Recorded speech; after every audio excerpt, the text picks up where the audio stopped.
Hi, this is DC here. Welcome to one more video on using SRI512 tag. The last video I showed you how to use SRI512 tags using ACR122 reader writer.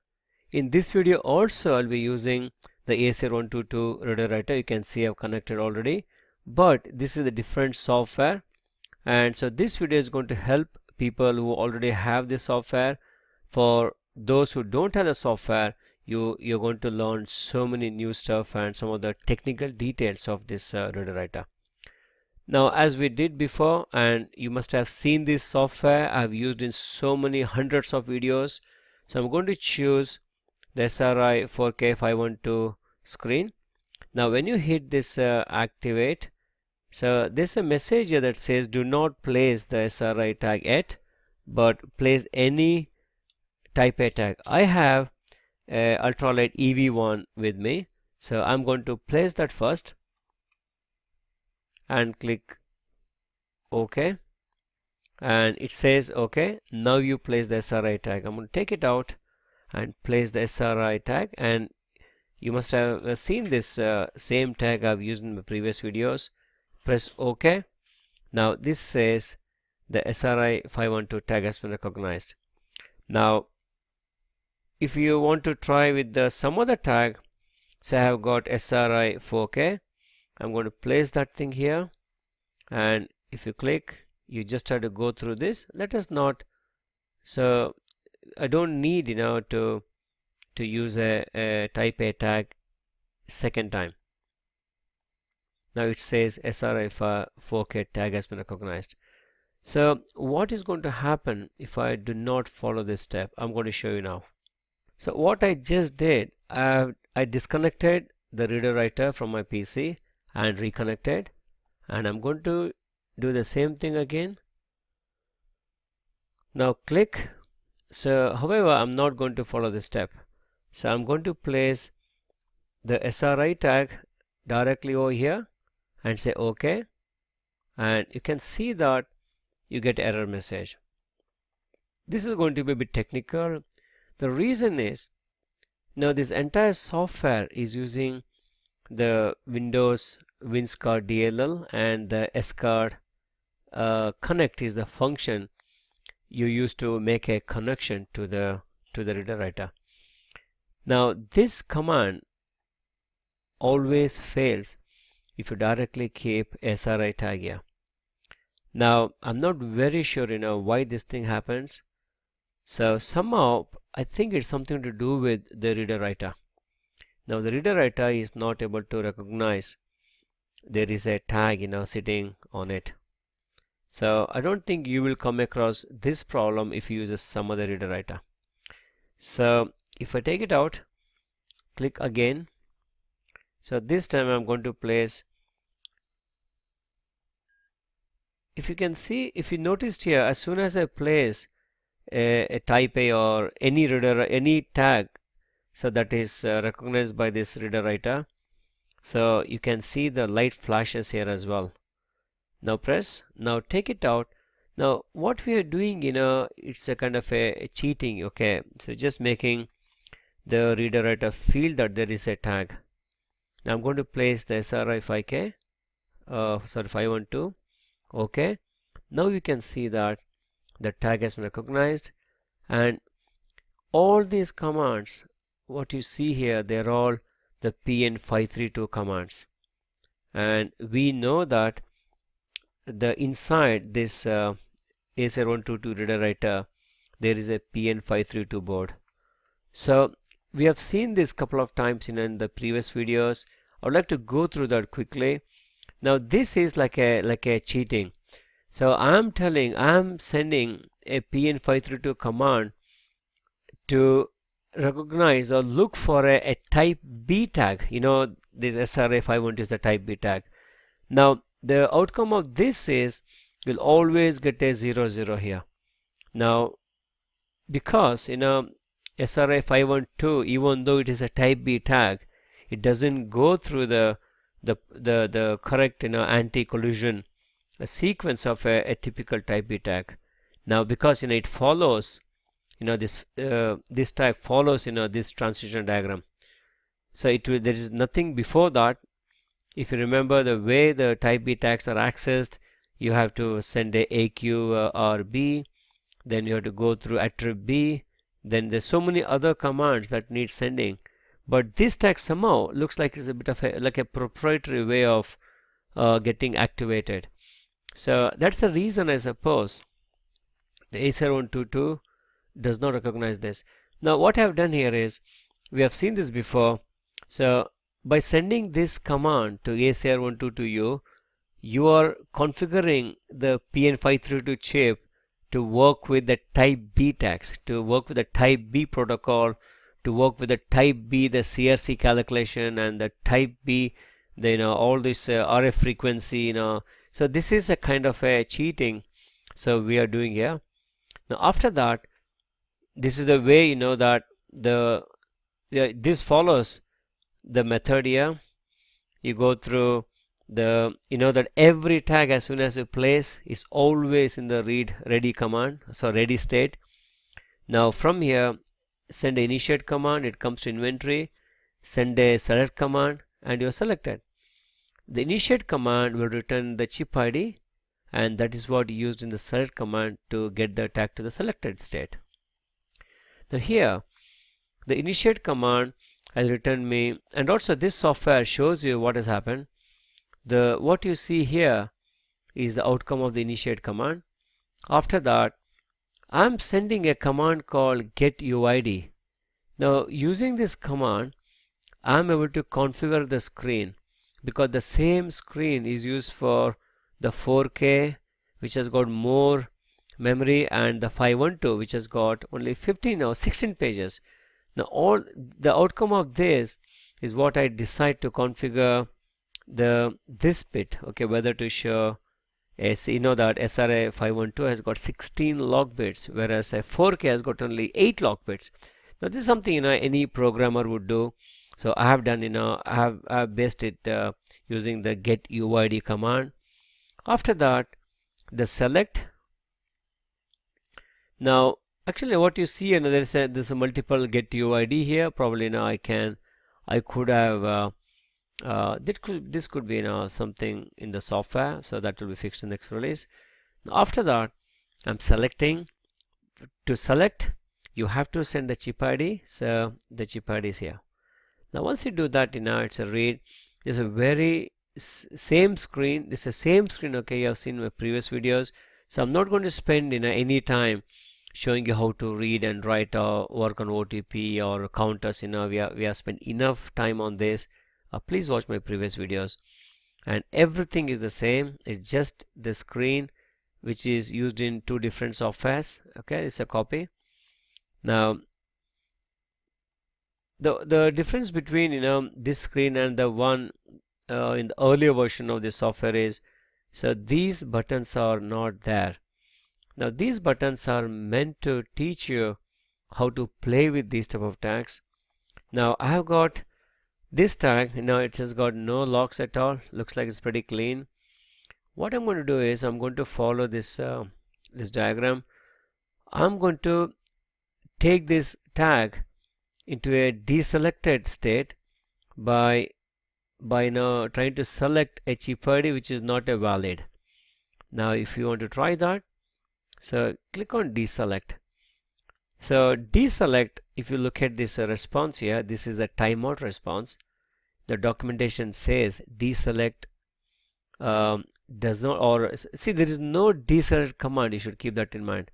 It's just a select command, but using a wrong chip ID. That's all I've done.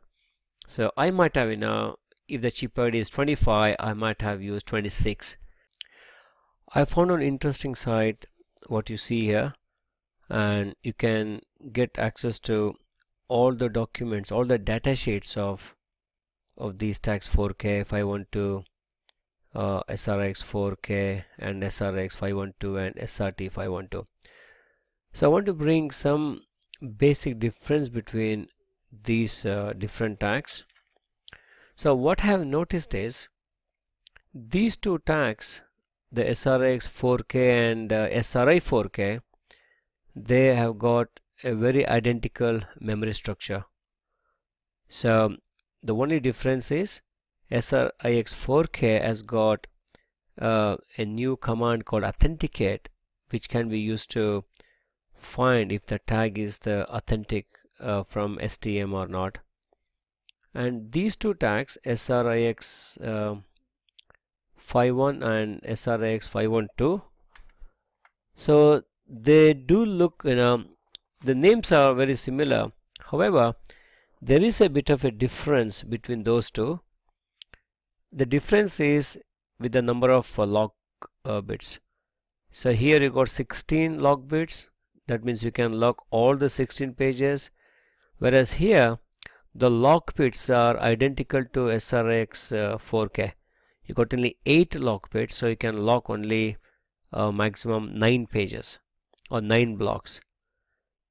This SRT512, even though I don't have access to, I've not seen those tags, but what I have noticed is this has got a very identical memory map like SRI512. So if you understand, or if you know SRX512, you can easily work with SRT512 as well.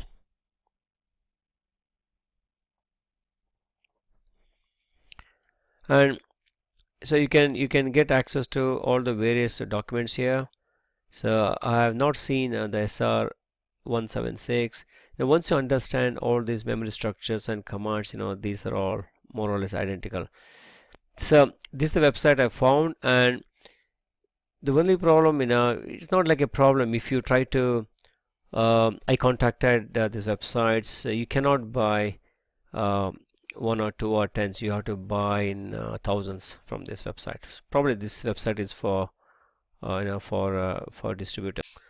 So we were looking at how the deselect works.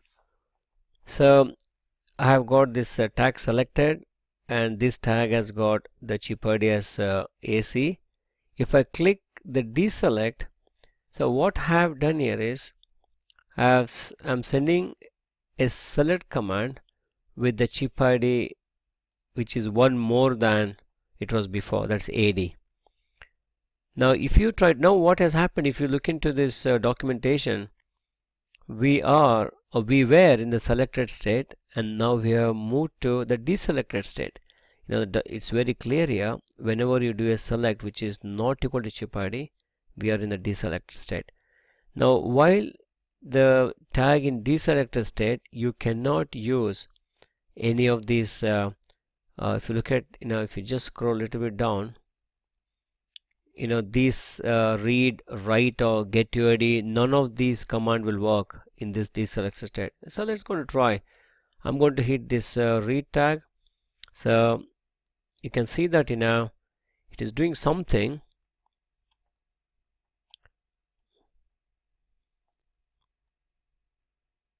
So in fact, there is no response. So however, these messages are because of this software. Probably we're going to fix this in next release. Now, so nothing, the entire command has failed. The read block 0 has failed. So what it means is, when the tag is in the deselected state, you cannot read anything from that. So to bring it back to the selected state, or if you want to read the data back, we are going to try out this path here. From deselected, I'm going to send the select and the chip ID. So it should come to selected. I'm going to try. So it was, if you look at here, the tag chip ID was AC, and I'm going to click select. So after the select command, I'm also sending a get UID. This also worked. Now if I hit on read tag, we're able to read the data. Now I'm going to try one more tag, or before that, probably can try the inventory. So look at the diagram. From the selected state, I can go back to the inventory state, and by sending a reset inventory command, I'm going to do that now. Now click on inventory. So for all these commands, the tag do not send any response. So that's why you see the 01 status here, which is timeout. If you try to read So you should get error message. Nothing happens here. Now the only way to access this tag is you have to start all over again. So go back to this state diagram. We are here. Now I have to give initiate. Since the software is not using multiple cards, we are not done anything for pcard16 and slot maker. Probably in the future we might introduce these two commands as well. Now I'm going to give an initiate command and get the chip ID. Now every initiate command will return a new random chip ID. Click on initiate. So we got 9C. Now I'm going to select. Now we are back into the selected state. I can read. So the reading is successful. So let's try to do something different, something interesting. I'm going to place one more tag here. Now before I do that, I'm going to send this tag to deselect state. And I'm going to, since now we have introduced this new tag now, the new tag is already in the ready state. So as soon as the power is on, it's in ready state. Now I'm going to bring this new tag from ready all the way to selected. So I have to give initiate. It comes to inventory and give a select. So initiate, the tag at 93, select. So now I have a different tag. If you read it here, this is the content of this new tag, and you can play with this initiate and select. You can go back and forth between these two tags. Maybe this is something interesting you can do if you want to transfer the content of one tag to another tag. Now I'm going to, so if you probably to do that, you might have remember, I forgot what was the, so what you can do is, so probably just before we do that, okay, I would like to show the complete one. Now when you hit complete, so when you hit this command, when you send the command completion, the tag goes to the deactivated state. The only way to bring this tag back to this selected state is you have to go all the way from here. So you have to take it out of the field and reintroduce again. So now the tag is completed. If you try to read, you don't get any data here. So I'm going to take it out and put it back in. I'm going to try the one we were just trying. So I'm going to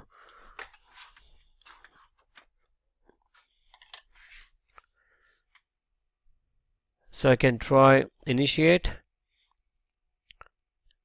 Now keep in mind, you don't have to start from activate this time. You can just start using, once you are familiar with these commands, so you can just start using initiate, select and other commands here.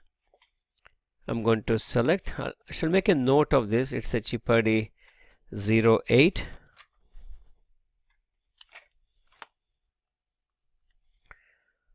Now I can read. Now I'm going to move this tag to deselected. I'm going to introduce a new tag. I'm going to initiate. So this is FF. First time I'm seeing this FF. So you can keep on clicking initiate. Every time you click initiate, a new random number is generated. So I'm going to stick with the 46. I'm going to select, read. Now we are able to read this. I'm going to go back to the one underneath. I'm going to make this tag deselect, and I'm going to try 08, which is 08, and select. It's selected, and click on read. Look at that, we are able to read the other tag. So like this, you can move this to deselect, and now I can select 46, select and read. So if you can see here, now we are switching between two tags. Now that is how you can have a software where you can transfer data from one tag to another tag. Even though the software doesn't do that, Probably now, if you understand all these commands, you can create your own software to transfer data from one tag to another tag.